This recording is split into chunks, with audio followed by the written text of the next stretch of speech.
Very good morning to all my dear students. Welcome back to my channel. मैं आपकी अपनी ma'am Meenu Chauhan.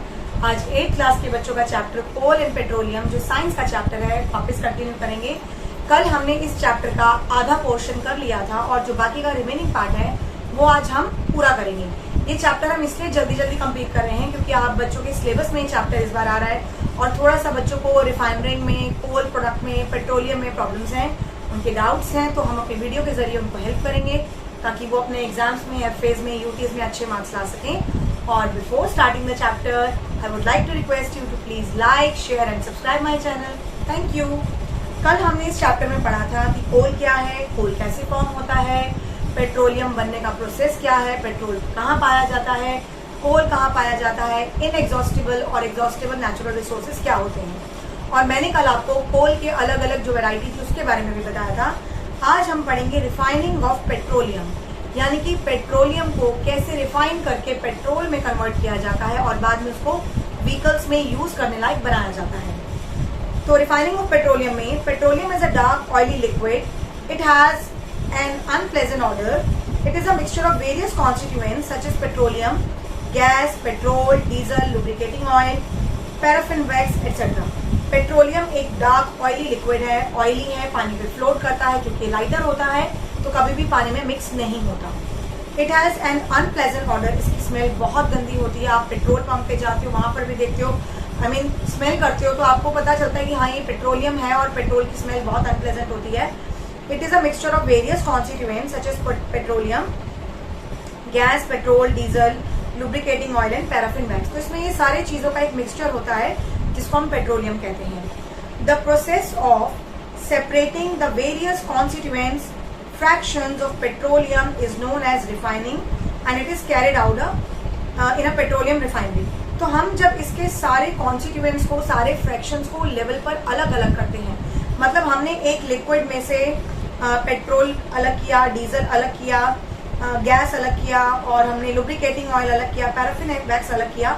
इसको अलग करने के लिए हम इनको अलग अलग टेम्परेचर पर लेकर जाते हैं और डिफरेंट टेम्परेचर पे इसके कॉन्स्टिट्यूएंट यानी कि जो इसके मिक्सचर कंटेंट है वो इसमें से अलग होते जाते हैं। तो उसको हम फ्रैक्शनल डिस्टिलेशन भी कहते हैं, यानी कि एक कंपाउंड में से, एक मिक्सचर में से आप अलग अलग टेम्परेचर पे जाकर उसके अंदर से उन कंटेंट्स को अलग कर रहे हो, क्योंकि सारे कंटेंट एक टेम्परेचर पे अलग नहीं होते, कुछ कम टेम्परेचर पे अलग हो जाते हैं, कुछ ज्यादा टेम्परेचर पे अलग होते हैं। तो आप मैक्सिमम से स्टार्ट करते हुए मिनिमम पे जाते हो तो उसमें से वो कंटेंट्स अलग हो जाते हैं और उसको हम कहते हैं फ्रैक्शनल डिस्टिलेशन। ये बच्चों के डाउट्स थे जो सबसे ज्यादा मुझसे पूछे गए थे। The next topic is various constituent of petroleum and their uses are given. अब आपको इसमें टेबल दिया हुआ है 5.1 जिसमें आपको पेट्रोलियम के डिफरेंट कॉन्स्टिट्यूएंट्स और उसके यूजेस दिए गए हैं। जैसे पहला हमने दिया petroleum gas in a liquid form which is known as LPG. इसका इस्तेमाल आपने देखा है घरों में खाना बनाने के लिए, जो सिलेंडर्स आता है और इंडस्ट्रीज में यूज किया जाता है। सेकेंड है पेट्रोल, जिसका इस्तेमाल गाड़ियों में, व्हीकल्स में और ड्राई क्लीनिंग के लिए यूज किया जाता है। थर्ड है आपका केरोसिन ऑयल, जो हम स्टोव्स, लैंप्स या जेट एयरक्राफ्ट में यूज करते हैं। Then diesel, it is use for heavy vehicles, मतलब जो भारी लोड वाली गाड़ियां होती हैं, जैसे हमारा हो गया ट्रैक्टर, हो गया ट्रक, हो गया या लॉरीज हो गई, बड़ी बड़ी जो गाड़ियों को इधर से उधर ट्रांसपोर्ट करती हैं, उनमें यूज किया जाता है। लुब्रिकेटिंग ऑयल बेसिकली जो मशीन्स होती हैं जो जंग खा जाती हैं या अटक जाती हैं, जिनमें फ्रिक्शन बढ़ जाता है, उनका फ्रिक्शन घटाने के लिए हम लुब्रिकेटिंग ऑयल का इस्तेमाल करते हैं। पैराफिन वैक्स, इसका इस्तेमाल ऑइंटमेंट्स, कैंडल्स और वैसलीन्स बनाने के लिए किया जाता है। बिटुमिन का इस्तेमाल पेंट्स, रोड सरफेसिंग वगैरह में किया जाता है। तो ये पेट्रोलियम के प्रोडक्ट्स हैं जिनका इस्तेमाल अलग अलग पर्पस के लिए किया जाता है और इसीलिए इनको अलग अलग टेम्परेचर पे हीट करके पेट्रोलियम जो लिक्विड होता है, कंबाइंड लिक्विड फॉर्म, उसमें अलग किया जाता है और उसको हम कहते हैं fractional distillation. Your next topic is natural gas. It is very important fossil fuel because it is easy to transport through pipelines. Natural gas is stored under high pressure as compressed natural gas, which is known as CNG. देखिए इसके बहुत सारे uses हैं। एक तो ये eco friendly है, सबसे इम्पोर्टेंट एडवांटेज कि जो सीएनजी गैस है वो इको फ्रेंडली है, किसी भी तरह से वो एनवायरनमेंट को नुकसान नहीं पहुंचाती, कोई एयर पॉल्यूशन नहीं होता, कोई हार्मफुल गैस रिलीज नहीं होती। इसलिए सीएनजी पर बहुत जोर दिया जा रहा है कि ज्यादा से ज्यादा जो लोग हैं वो अपना पेट्रोल और डीजल छोड़ के सीएनजी के सिलेंडर्स का इस्तेमाल करें, सीएनजी गैस का इस्तेमाल करें अपने व्हीकल्स में। CNG is used for power generation also and it is now being used as a fuel for transport vehicles. मैंने अभी आपको बताया कि पेट्रोल और डीजल की जगह सीएनजी का इस्तेमाल करने पर जोर दिया जा रहा है और इसका इस्तेमाल हम ट्रांसपोर्ट के पर्पज से भी कर रहे हैं because it is less polluting and it is a cleaner fuel totally. The great advantage of CNG is that it can be used directly for burning in homes, factories where it can be supplied through pipes. इसका सबसे बड़ा advantage है कि हम इसको directly use कर सकते हैं, इसको कोई फिल्टर करने की जरूरत नहीं है। सीएनजी का यूज करने के लिए हमें किसी भी इक्विपमेंट को लगाने की जरूरत नहीं है, उसे हम डायरेक्टली इस्तेमाल कर सकते हैं और ये पाइपलाइंस के जरिए डायरेक्ट घरों में या फैक्ट्रीज में आती है और इसको हम यूज कर सकते हैं। तो इसके लिए आपको किसी भी तरह का इक्विपमेंट या किसी भी तरह का कोई आपको लाकर सामान साधन लाकर यूज करने की जरूरत नहीं है। Such a network of pipeline exist in Vadodara, that is in Gujarat, some parts of Delhi and other places. तो ये जो नेटवर्क है पाइपलाइन का, ये सबसे पहले गुजरात यानी कि वडोदरा में स्टार्ट हुआ और उसके बाद दिल्ली जैसे शहरों में और इंडिया के बहुत सारे एरियाज में पहुंच चुका है। Natural gas is also use as a starting material for the manufacture of number of chemical and fertilisers. Natural gas का इस्तेमाल बहुत ज्यादा हम केमिकल और फर्टिलाइजर्स बनाने के लिए भी कर रहे हैं। India has a vast reserves of natural gas and in our country natural gas has been found in Tripura, Rajasthan, Maharashtra, Krishna, Godavari delta. यहाँ पर आपको प्लेसेस बताए गए हैं कि कहाँ कहाँ पर हमारी नेचुरल गैस पाई जाती है। Now some natural resources are limited. अब नेचुरल गैस नेचर में पाई जाती है, ये मैनमेड नहीं है, तो इसके कुछ ना कुछ कहीं ना कहीं कोई लिमिटेशन जरूर होगी। You know that coal and petroleum are fossil fuel, और मैंने आपको बताया था कि ये एग्जॉस्टेबल हैं, इनको बनने में मिलियंस ऑफ ईयर्स लगते हैं, तो हमें इन्हें बहुत ही तरीके से सोच समझकर इस्तेमाल करना चाहिए। इन्हें बिल्कुल भी ओवर यूज या मिस यूज नहीं करना चाहिए।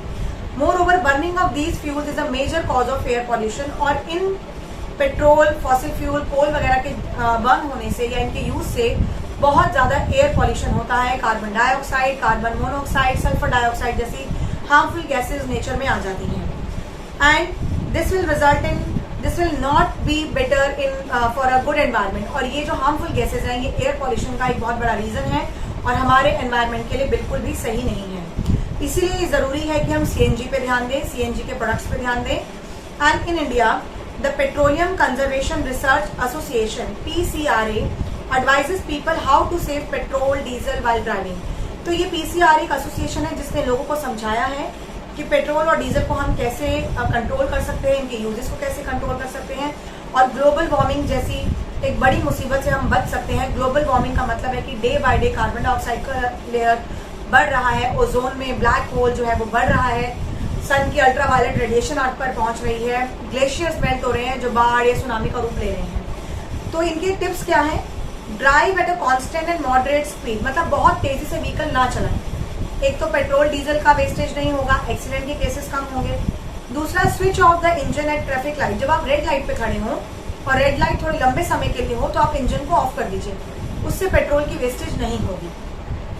Ensure correct tyre pressure. जो गाड़ियों के टायर होते हैं, चाहे वो गाड़ियां हो, चाहे वो स्कूटीज हो या बाइक्स हो, उनका टायर प्रेशर प्रॉपर होना चाहिए। अगर टायर में हवा कम होगी तो गाड़ी पर लोड ज्यादा पड़ेगा जिससे पेट्रोल ज्यादा वेस्ट होगा। Ensure regular maintenance of the vehicle, और आपको अपने व्हीकल की रेगुलर मेंटेनेंस पे ध्यान देना चाहिए, उसको चेक करवाते रहना, पोल्यूशन चेक कराना, टायर की जो प्रेशर है उस पर ध्यान देना, हवा कम तो नहीं है या ओवर तो नहीं है। और गाड़ियों की मेंटेनेंस के लिए बहुत जरूरी है कि आप उसकी सर्विस टाइम पे कराएं। तो अगर हम इन सब चीजों का ध्यान देते हैं, कोल पेट्रोल को जुडिशियल यूज करते हैं, तो हम अपने आने वाली पीढ़ी के लिए इन रिसोर्सेज को बचा सकते हैं। तो आपका ये चैप्टर आया, एज आई प्रॉमिस्ड यू कि मैं 2 दिन में खत्म कराऊंगी क्योंकि आपके एग्जाम्स हैं। मैंने अपना वादा पूरा किया है और आप भी अपना प्रॉमिस पूरा कीजिएगा कि ज्यादा से ज्यादा हमारे चैनल को लाइक कीजिए, शेयर कीजिए एंड सब्सक्राइब कीजिए ताकि हम आपके साथ बने रहें, आपकी प्रॉब्लम्स को सॉल्व करते रहें। बट एक रिक्वेस्ट और है मेरी आपसे कि अब आप नेक्स्ट चैप्टर के लिए मेरी वीडियो में जो नेक्स्ट मैंने वीडियो बनाना है उसके लिए अपनी रिक्वेस्ट भेजिए। आपको किस सब्जेक्ट में डाउट है, अपनी क्लास और अपना चैप्टर, अपना सब्जेक्ट मेंशन कीजिए। आप अगर कॉलेज तक के स्टूडेंट्स भी हैं, I will be there to teach you, there is no problem at all. तो please suggest me about your chapters and your videos, so I help you out. Till then, take care of yourself and your family. Good bye.